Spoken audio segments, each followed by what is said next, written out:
Hi, I'm Matt Parkin, President of Branch 927 in Pocatello, Idaho. The following short film is my Leadership Academy project for week one. My project is based around the training in Region 2, specifically the development and implementation of Steward College. You will hear from the individuals who are there developing the program and implementing it. I hope you enjoy. Thank you.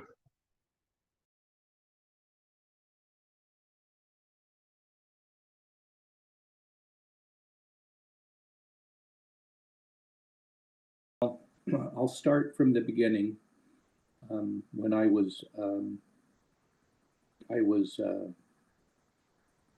carried a mail in Portland and went to a lot of educational experiences as a letter carrier and as a steward. And generally, I walked away from it less than impressed. Now, I had some background, but early on, I had a professor who taught me that the most important thing you can be, even for your whole life, is to be a lifelong learner. So that's the way I've always been. I've always felt like my job as a leader is to give knowledge to others. And believe me, there was a lot of people who thought I was stupid for doing this. They felt like knowledge was power, and so you retain knowledge to maintain power. And I just always felt the opposite. I felt like the best thing I could do for a leader is to as a leader, was to give away what I knew and empower people at every level to be as successful as they could be. So that's the preamble, I suppose. In 1984, I was kind of getting bored with carrying mail, so I was active in the union. The president of my local at that point asked me to become an EI facilitator, employee involvement facilitator. And as a result of that, I went to training and I started doing a lot of trainings and developed a lot of training modules for letter carriers in my job. That was my postal job at that point. I did that for a year and learned a lot. Learned how to do teaching outlines, learned how to prepare training, how to develop curriculum. And so in 1985, I was asked by the national business agent at that time to go to a regional rap session. At that time, our regional rap sessions were 2 days, twice a year.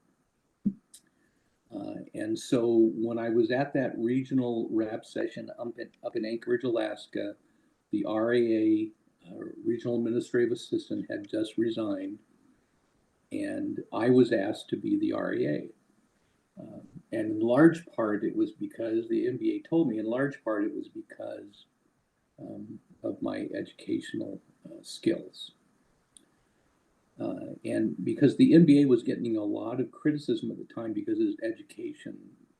People in the field didn't think his education was sufficient or valuable.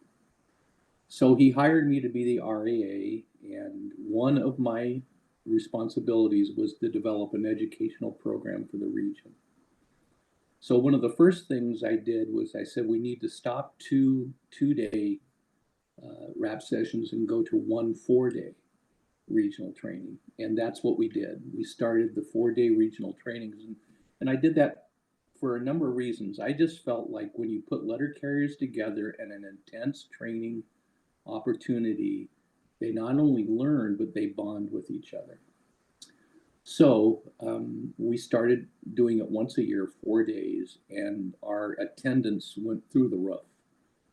At that time, we had over 400 people coming to regional rap sessions because they were hungry to learn, and so I worked at making sure that if we had training, that it was worth their time and the branch's money to come. So I started doing a lot of different things. I started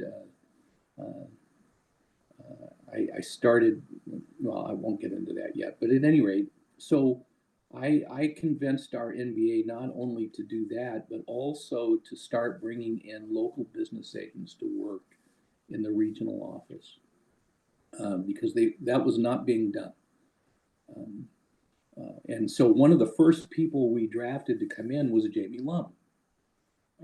And so he started coming in, I believe it was 1987, 1988, right around in there.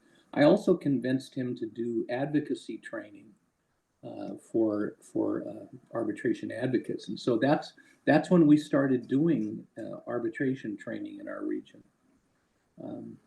So Jamie and I would get together, and he was the director of education in the state of Washington.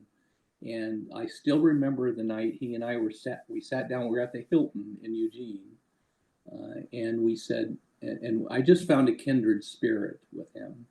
And we were talking about how important it was to do intense training for letter carriers because we thought they were a lot smarter than people gave letter carriers credit for. And we talked about the ideas of doing week-long trainings. Well, soon thereafter, Jamie started the stewards colleges in the state of Washington. And I would, as an REA, I would go and attend those on occasion and just speak and watch what he was doing.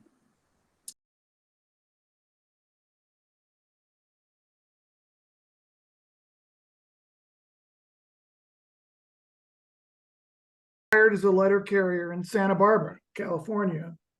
And I worked there about a year. And it was a pretty good branch 290.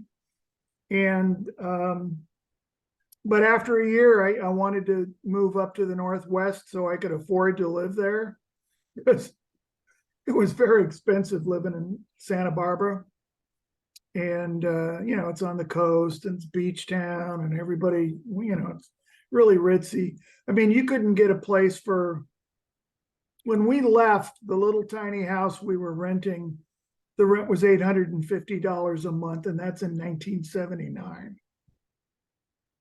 So we got out of there and moved up to the Seattle area, and I got a transfer as a PTF to Kent, Washington, which is a suburb of Seattle.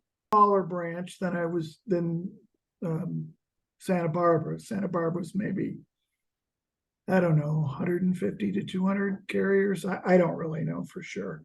But when and it was fairly well organized, and had good, strong stewards and all of that. And so that's how I kind of got interested in the union. Even though I was just there a year and PTF, I could see that, a strong union was a good thing to have. But when I got to Kent, it was kind of the other way around. It was a smaller branch. I think they probably had about maybe 50 members when I got there. I think they're close to 100 now, but we had a steward and a branch president, but nobody ever filed grievances on anything. So I was kind of I was a loudmouth on the workroom floor and ended up being a chief steward, So, but I told them I'll take the job. They kind of like everybody wanted to be chief steward. And I said, I'll do the job if I can get some training. I'm not going to do this not knowing how to do it. So you guys got to send me to training. Now, we never did anything, never sent anybody to training. Nobody'd ever gone to a state convention, any of that stuff, at least as far as I know. And there wasn't anybody to mentor me and teach me how to do anything. And so I heard about this training that Region 2 was going to have in Salt Lake City.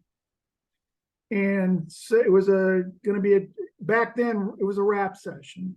Back then, rap sessions, they had 2 a year, but they were only 2 days. You flew in the morning on one day, had a session in the afternoon, spent the night, had a session in the morning, and then everybody flew home. And they had those twice a year. the business agent at the time, Jim Edgman, he started this. Now, I don't know how long before I got there that he started it. So I convinced my branch, to, instead of spending probably had $1,000 in our account, instead of spending $1,000 on a Christmas party like they do every year, I said, why don't you, if you want me to do this, you're going to have to pay for me to go. So I went to the training. They agreed to pay my way, or at least most of the way. It was incredible. I was just, I was just like a sponge, and I soaked it up. What they did is, anyway, so I went to this thing, and back then, the afternoon session was just Edgman filling us in on the latest stuff that was going on at headquarters, new things were coming in, stuff like that. But then the next morning, they had an arbitrator come and speak to us about just cause. And this was all new to me. I'd never heard it. It was like, I was just taking notes like crazy. His name was Joe Gentile. If you've researched old arbitrations, you may have seen his name in there. This is what Edgman used to do when he would do our rap sessions is he'd get somebody from outside, an arbitrator or some sort of a person who was a negotiator or something like that to come in and teach for part of a day or half a day or a full day, whatever was available. And he taught us about just cause. And I just lit a fire in me. And so that was my first experience at a Region 2 training. I came out of there all hyped up and came back all, thought I knew everything, all armed and stuff. And, was able to use a lot of that information that I gained there to make me a better steward. Oh, let me back up just a little bit. In 1984, the minimum dues passed. And the minimum dues is what we have now, where it's like 2 times the salary of a level 5 step, whatever. Well, it was 5 then, but it was based on a salary of a midway letter carrier, 2 hours worth of what their salary would be. And 2/3 of that 1/3 of that would go to national, and 2/3 would go back to the branch. Well, for us, that was like this windfall. In a lot of branches, it was that way. All of a sudden, we had all this money because instead of getting $1 per member per month, we were getting, $5 or $6 per member per month, because dues back then, what they are now, I think they were maybe around $12 or $13 a month. But anyway, so branches had money and they can send more people to things like conventions and rap sessions and stuff like that. So anyway, fast forward to 1989. What Edgman decided then, and we were getting, the rap sessions went from the first one I went to was like maybe 30 people at it, because it was expensive to travel and branches didn't have a lot of money, especially the smaller ones. After 1984, and we had all this, people, the rap sessions started getting bigger, 100, 120, 150. I don't know what they are now. I think the most we ever had when I was around was 250. In 1989, I was sitting around with Jimmy Williams. I was working down in the business agent's office at the time. Back then it was in Eugene, and before they moved it to Vancouver, but it was in Eugene. And Jimmy and I were sitting around one night after work, just talking, and I mentioned to him, what we really need is a steward's boot camp. Something, because, they have these trainings, they're 1 day, maybe 2 days, but we should maybe I was thinking about doing as director of education, doing a steward's boot camp where it's a whole week. We go away somewhere to some place where, it's kind of, a church camp area or some kind of a place where, people go for retreats. So we both thought that was a pretty good idea. So I took it to Jimmy was RAA at the time. I took it to my, and I was just what they used to call a local business agent. I went back at the next state officers meeting, I just proposed, I said, why don't we do something where we do a training for a week? And the state president at the time, Sam Martin, he thought it was a great idea, and he knew of a retreat place pretty close to where he was. He lived in Chehalis or Centralia. He was from Centralia, and this place was just kind of near there. It was called St. Mary's Conference Center. What it was an old Catholic girls' boarding school that, it had the archdiocese has kept around. They didn't have kids there anymore or anything like that, but it had all these classrooms and they rented it out to groups for whatever purpose that, you wanted. And so we found this place, and it was really cheap, and they feed you and all that kind of stuff. And we thought, this is perfect. And so we scheduled it, and we had our first one in 1989. And I think we had maybe 28 or 30 people there. And and we did that. And went over really well. Everybody liked it. And what I did was, I did some of the training, and then I had some other folks, big branch presidents, like from Seattle and Spokane, do some training. And I brought in a guy. They have in Olympia, they have at the Evergreen State College there, they have a labor center, do some training for us on labor history in the Northwest, so we learned about the Wobblies and the Great Centralia Massacre and all that stuff. Anyway, so it went really well. And so we just kept doing it every year. At first, we were just kind of doing basic steward training. Then after a couple of years, we'd kind of gone through, 150 or so people. We thought maybe we need to add something more to this. So we made it, and we do a beginners and then an advanced, which was in those days step 2. Formal A, which was more heavy on writing, because you didn't do much writing at informal A or at step 1 in those days. So we emphasized writing a lot, and did writing in that. And then I thought, back up just a little bit. In 1987, I became an arbitration advocate. And so I was doing, arbitration advocate. I was working in the branch office. Once in a while, I was carrying my route, just enough so that I wouldn't lose my retirement, credit. And so I thought, well, let's do a section on arbitration. So I think it was probably 94, 93, 94. We did our first arbitration segment for the shop steward college.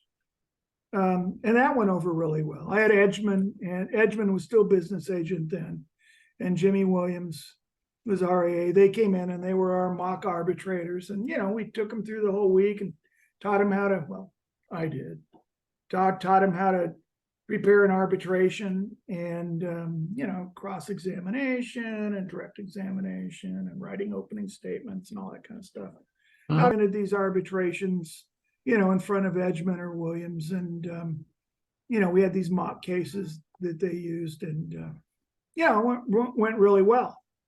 So, so then I started thinking about, well, why don't we just do this? Why don't we just kind of do this in a sequence? We'll do informal A 1 year, or step 1, step 2, formal A the next year. And then the third year we'll do, we didn't have step B then. Or step 1, step 2 arbitration to help them become better stewards. And so we started that. And then Edgman went back to headquarters, he became the director of city delivery. I think he was there one term and then retired. But he went back to headquarters as director of city delivery. And Jimmy became the business agent. And Jimmy's always been very pro training. So now fast forward to 1994. The business agent at the time went to headquarters. I was elected. And the first thing I did was I said, we're going to take what Washington State's doing, and we're going to work with the directors of education in every state and the state presidents to get funding. My office would provide the materials, we would provide the trainers, we would I also at that time added something called a teaching techniques course that I taught once a year or so. So all of that to say, so here's what I started doing, Matthew. Starting in 1995, right after I was elected and installed, I started bringing in all the directors of education and the state presidents into the regional office in January. So I began using that group as a focus group to plan the training for the whole region for that year, including the 4 days of regional training and the idea that we were going to start stewards colleges in every state. We weren't able to do it in every state the first year, but by 1996, it was done. The states loved it. And so we started doing stewards colleges. That developed into a 3-year curriculum. And it was based roughly on what Jamie had done, but we expanded it. And by that time, Jamie got voted out as director of education. So what I did was I brought him in every January with that focus group, and had him, he was my regional training liaison. So Jamie worked with every state to firm up the stewards colleges, and we every state convention I would meet with state officers and pitch them how important it was to fund. And what happened, Matthew, is that after a couple states did it, the other states weren't going to be left behind. So a little bit of peer pressure there. So we did that. We started doing that every year. And so we had, 6 to 8 weeks every year plugged into stewards colleges, and I would assign RAAs and local business agents and the directors of education to do all, what it takes to plan something like that. You have to have a location, you have to deal with food, and I had the states negotiate with the location, and it was because the state, the branches would fund the people to come, but the states would be responsible for that kind of thing. Anyway, the model worked fantastic.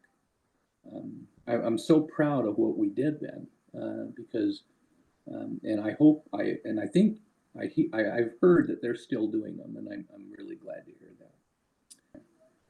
The next block was something we called Alert. We started doing grievance, and I wrote the first, I think, 25 subjects. And basically what we had, each grievance, it was a type of grievance, and they would be issue statements. It was a precursor. It was something that we could put in the field that the new steward could look at it and know exactly what to cite, exactly what to request, and what evidence was necessary to prove it. And we called it Alert, and I don't know if they still do it or not. We then started, and so every rap session, we would put out a new iteration of Alert, adding subjects. And then I started doing, as I said to you before, we started doing teaching techniques classes. We were teaching people how to train and how to be, and in fact, at one point, we said, unless you've gone through a teaching techniques course, you can't do any training at the regional assembly. And but we had so many people who we trained through that, and it was very, very valuable.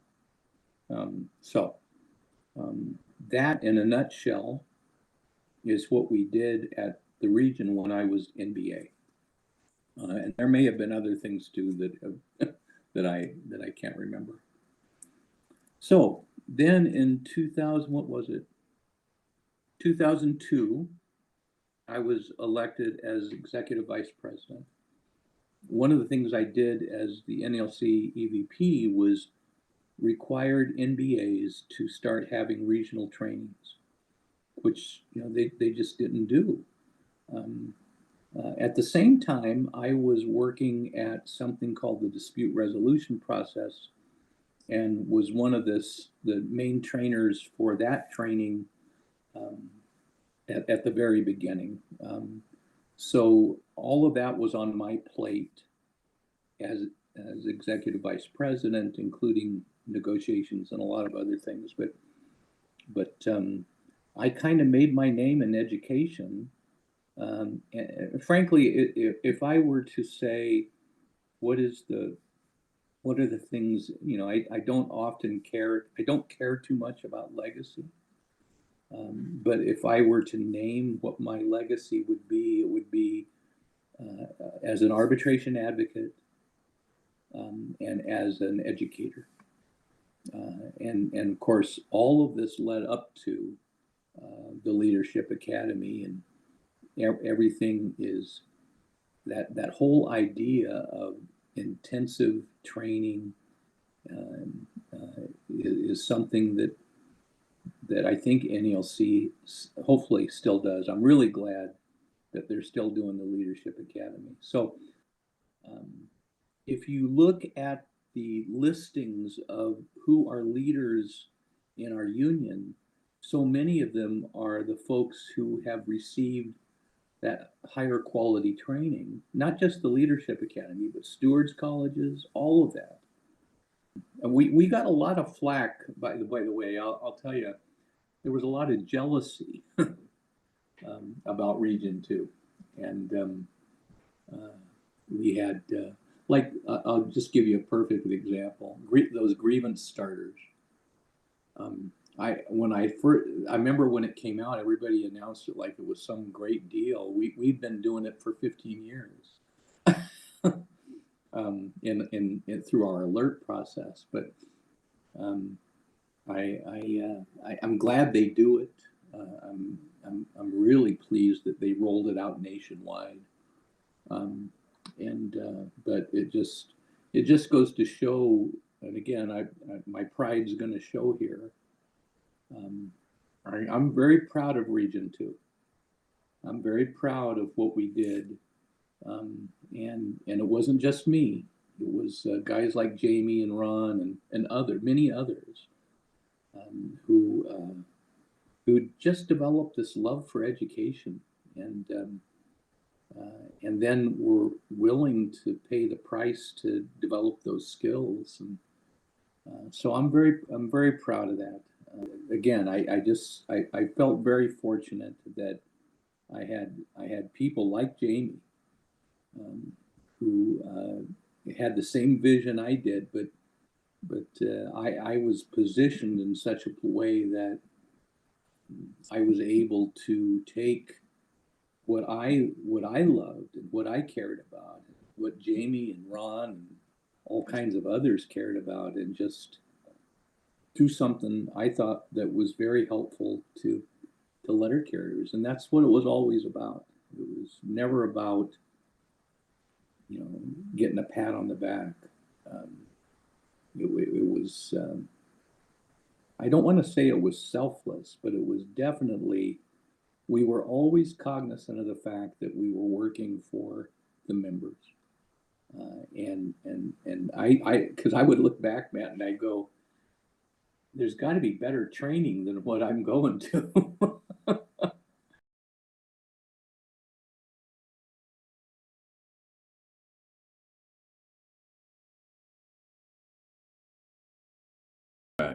So when I took over as national business agent, The Stewart College that Jamie and Jimmy developed hadn't changed. I don't think it changed at all since Jimmy had left, and had been, Jimmy left Paulo's MBA for 16 years. So for 16 years, really, there weren't any changes to the curriculum. There weren't any changes to what we were teaching. Year three, what we call year three, had changed a little bit. It was grievance writing, and it kind of morphed over those 16 years under Paul into more of a train the trainer type class.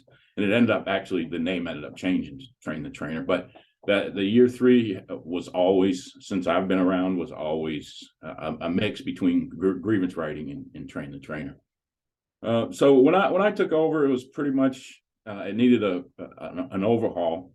So I had people come in, and we updated some of the PowerPoints.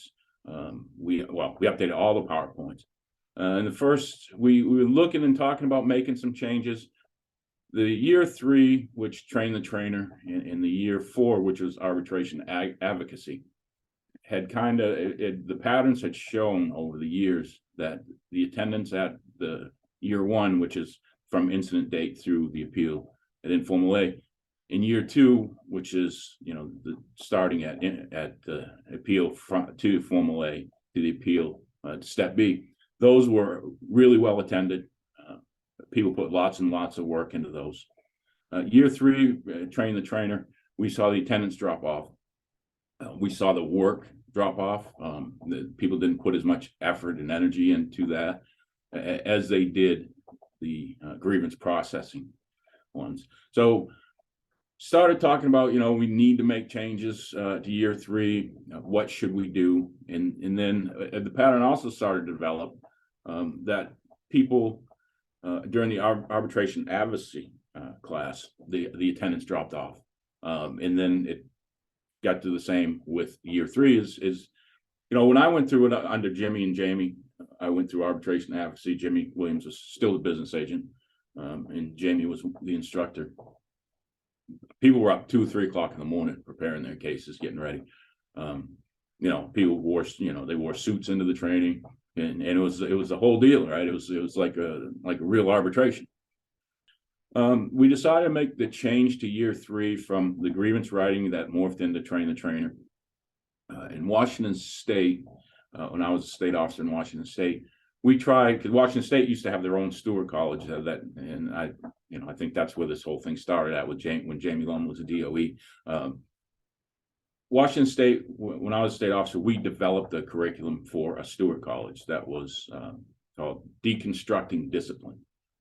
And we taught that, and we only did it once at the state level. But it was fairly successful, and it was well received. And I'm not sure why they never did it again, because shortly after that, I left to become an RA. And as we were, thinking about how we're going to change the Stewart College, how we're going to update it, we decided, all right, so year one's basically, mostly Stewart rights, Article 17, a little bit on Article 15. So that's taken care of, Stewart rights. Year two is basically Article 15, with some 1731, but it's the grievance procedure and how it works, and making the appeals to formal A. So one thing we figured we didn't have a lot on was the actual discipline procedures. So we went and looked at the framework of the old Washington State Deconstructing Discipline, which needed some work, because all that was really handing out arbitrations and breaking down the arbitrations and what was argued and how the arbitrator ruled and what arguments swayed the arbitrator. So we put together an actual curriculum with PowerPoints and then also heavy on the discipline and arbitrable sites, but we rolled that out a couple of years ago. It's been really well received. We're still in the process with these, making some tweaks and fixing some rough spots, but right now, so now we have Article 16 that's taken care of. So then when we decided that we were going to make a new year four, we were going to get away from the arbitration advocacy and go in another direction. we decided we already have 15, 17, 31, and 16 are completely taken care of. All right, those are in depth. There's not much else we can do with those. So the new year 4, let's just do a contract interpretation. All right, this is going to be every article except 15, 16, 17, and 31. So we start from 1 and we go to the end of the JCAM. There's a few we leave out. We don't do a lot on, obviously we don't do uniforms and stuff like that, and we don't do letters of demand. But for the most part, we hit the rest of the contract. We go through, we talk about the language in the JCAM, point out, some of the sites that people often miss when they're putting the grievance together. And we go through the arbitration sites for those articles. So now we have the whole contract covered instead of just, 15, 17, 31 Stewart rights, which was basically the Stewart College before. Now we've covered from front cover to back cover of the JCAM during Stewart College. I think the Stewart College really helps. You see people in there, they come in there in the first day, and they figure out they had no idea what they were doing. One of the big things, and by the end of the Stewart College, you see the improvement, and you can see, especially the year 2. That's the big one. To me, that's where you see the most improvement is in the year 2, which is the Formal A to appeal to Step B. That's where we really get into writing, how to write contentions, the proper way to do it. You really see an improvement. And for me, I go to watch they have a mock case at the end. I go to watch that. I go to the last day and stay the day before the last day where they're preparing their case, and then the last day where they present their case. You really see improvement in those people after that class. They get to learn their rights in the first one, and so they feel a little bit more protected. And after the second one, then they get a lot better. People are doing it. One thing I think everybody in Region 2 notices when they go to the arbitration advocacy training or the Formal A and beyond, they're almost identical to our year 2 Stewart College and our arbitration, and that makes sense because Jimmy Williams was the executive vice president, so I think Jimmy brought that in with him, and that's the legacy Jimmy and Jamie will always have. Like, they were the founders of the NALC education, and they took it nationally, and it's working out. I mean, look at the number of people that go to Formal A and beyond, and the number of people who want to get into arbitration advocacy at the headquarters level. So that's the legacy Jimmy and Jamie will always have, and that's it's Region 2. Yeah, I got to tell you, I loved being an advocate. And I did, I think it was 100 and almost 200 cases, but I loved doing that. But my real love was education, and so I'm glad to hear that Nick and others are still pushing it. As Nick Vafiatis, Region 2 National Business Agent, said it best: the legacy of Jimmy Williams and Jamie Lum is education. The history of Region 2, because of those two gentlemen, will always be education. Thank you for taking your time to learn about the history of Region 2.